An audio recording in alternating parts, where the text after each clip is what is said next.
Madam. మనకేంటంటే previous గా అంతా మనకి హైదరాబాద్, సికింద్రాబాద్, సైబరాబాద్ ఉండేవి. అటువంటిది ఇప్పుడు వచ్చేసి మనకు కొత్తగా గవర్నమెంట్ వచ్చేసి ఫ్యూచర్ సిటీ అనేది మనకి కొత్తగా ఇక్కడ డెవలప్ అవుతా ఉంది.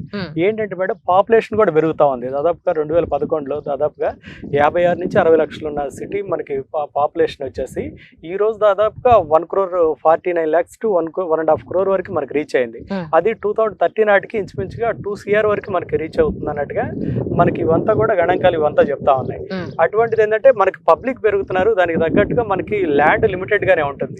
దానికి కావాల్సింది ఏంటంటే మేడం, మనకి సిటీ మనకి టోటల్ గా ప్యాక్ అయింది. ఇప్పుడు ఏంటంటే వాళ్ళు కంఫర్ట్ జోన్ కోసం ఏంటంటే ఓవరాల్ ఈజీ యాక్సెస్ సిటీ నుంచి ఎటు మనకి ట్రావెల్ చేయాలి కూడా కనెక్టివిటీస్ ఇంప్రూవ్ అయినాయి ఓవరాల్ జంక్షన్స్ వల్ల. కాబట్టి మనకి సిటీలో వెళ్తే మనకి ఆ ట్రాఫిక్ వీటన్నిటిని అవాయిడ్ చేసుకోవడం కోసం అదే మనకి ఏంటంటే ఓవరాల్ జంక్షన్స్ లో బేస్ చేసుకొని మనకి ఓవరాల్ సర్వీస్ రోడ్కి నియర్ బై వాళ్ళు హౌసెస్ లో ఉండేదానికి బాగా ఇంట్రెస్ట్ చూపిస్తా ఉన్నారు విల్లాస్ వీటిలో. ఆ విధంగా చూసుకున్నప్పుడు గచ్చిబౌలికి మనకి హార్డ్లీ ఒక 40-45 minutes జర్నీలో మనకి ఇక్కడ ఆదిబట్ల అనేది మనకి మెయిన్ ప్లేస్ మేడం. అందులో వచ్చేసి మనకి 2018లో మనకి రామదాస్పల్లిలో చేశాం మేడం. ఇట్లా మీరు అన్నట్టుగా ఇప్పుడు మనకి ఎక్కడ చూసినా ఫ్లాట్ కాస్ట్లు, ఈ అపార్ట్మెంట్ కాస్ట్లు ఇవంతా పెరుగుతా ఉన్నాయి అన్నట్టుగా